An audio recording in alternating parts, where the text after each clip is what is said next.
Motorsport may still be dominated by the male sex despite Marussia's appointment of a female test driver for this Formula 1 season. But Maria de Villota isn't the only female making a noise in a man's world, as Richard Van Poortvliet found out when he met Russia's Natalia Freidina.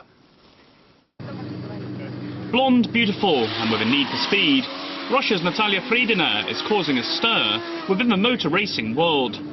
The Samara native, who's been living in Switzerland for the last 8 years, is currently the only woman competing on the FIA GT circuit, and she says it was no coincidence that she got into the sport. My father wanted a boy, but I was born instead, so I had no choice but to fulfill my dad's dream. I wasn't really keen on a career in motorsport at the start, but now I'm used to it and I'm really enjoying racing professionally. She's currently driving an Aston Martin as she competes in the GT3 competition, which takes her around various circuits across Europe. However, she's loving every minute of life in the fast lane and has learned to overcome the usual stereotypes about women drivers. At first I got a few strange looks, with people either saying, "Wow, that's great," or "What are you doing here?" I still get jokes about being a blonde behind the wheel, but I've just learned to take it in my stride. However, Natalia's had the chance to learn the tricks of the trade from arguably one of Russia's best ever racers, Alexei Vasilyev.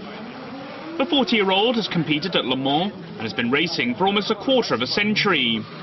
He and Natalia are partners both on and off the track, but there's no doubting who's the better driver.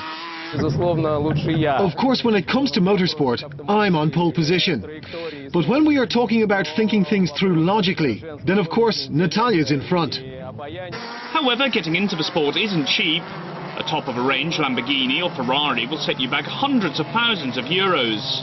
But as Alexei points out, Russian teams and drivers are getting a major boost from the country's top oil firms, while the government has taken a particular interest in the sport. But nonetheless, it still takes massive financial support just to get started. Unlike athletics or swimming, where you only need a pair of trainers or trunks, motorsport is way more expensive, as you need a top car, which you have to maintain. It's very expensive to buy the tyres and spare parts, especially for a Ferrari.